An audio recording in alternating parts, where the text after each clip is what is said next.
Hi, I'm Brody, and I am the founder and primary curator of Opulent Mobility.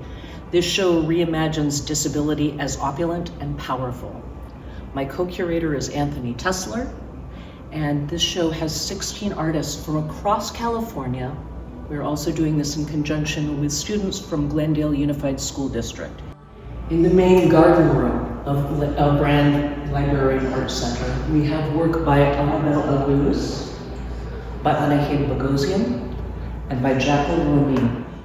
Amabelle Aguiluz's C Center series are done, well, she has learned a weaving technique that she can do with her body by essentially doing Tai Chi movements while attached to this knitting machine. So something that works when her hands are not doing the detailed work, her body, her full body can do it, and it becomes a performance. These two very large fabric-based pieces, fabric and foam, are from Jaklin Romine from her Living with SCI series, that's spinal cord injury. And it is a beautiful sensual approach to her body in a way that a lot of times disability art is not, where it denies the body and treats everybody like their children. This is not the work of a child. Anahid Boghosian's piece, an ode to her father, who is one-legged, and all of his shoes, the many shoes from over his time. In this room, we have work from Aragna Ker of Momentum Creative, where he is drawing the hands of the clients he helps with adaptive tools to help them draw. We also have the work of Monica Marks, the steampunk wheelchair, so she can go to cosplay events in style. This is the film room for Opulent Mobility, and we have 4 separate pieces in here. Inside this room is Jaklin Romine's Access Denied, along with framed images from that. Most of these being images of her in her wheelchair, either at the base of staircases or at the top of staircases, being unable to get into art events in Los Angeles. On this side, we have Disability Not Ability, a dance film by Vanessa Hernández Cruz, a beautiful work where she uses her disabled body to create the dance she wants to see in the world and that we can now share. There's also work by Diana Elizabeth Jordan, which is a video poem to her grandmother's poem, both of her grandmothers.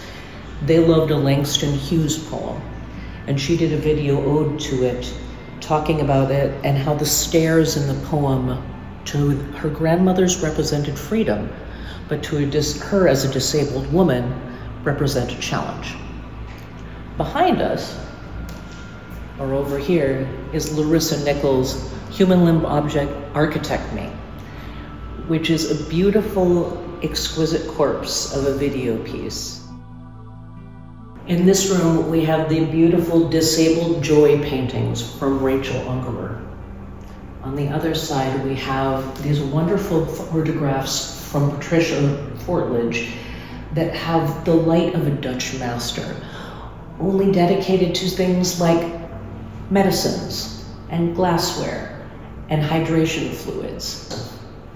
In the other room, we have Rebecca Niederlander's beautiful piece that is really involved. Come on through and experience it from below. These interconnecting circles are representing her conditions with chronic illness, but also her conditions with community and how we are better together. The room also has storytelling and music from Tom and Linda Peters, a beautiful collaboration that works so nicely with this piece. In this room, we have some gloriously large works. Jaklin Romine's Flaming Wheelchair and Lame, this beautiful photograph. We have works from Kellie Gillespie, this wonderful installation of slices of prescription pill bottles that are cable tied together in these beautiful undulating shapes. The Wheelchair Madonnas of Katherine Sherwood, where she has replaced a lot of the traditional Madonnas, having brain scan imagery for their faces, and given them adaptive devices. And then we have my pieces. This is Medusa, built into a vintage wheelchair. Kali, built into a walker. And Melusine, the fairy Melusine, who is built into a walker and has her own cane. And here we have the work of Francesca Hummler. These pieces, Mylar Fingers and the Queen of PQBD, were originally about dyslexia, which is what she thought she had, until later on she discovered she had ADHD. Opulent Mobility really started as an idea for me when I first made a wheelchair for a friend of mine. Once I'd started this, it just kept growing.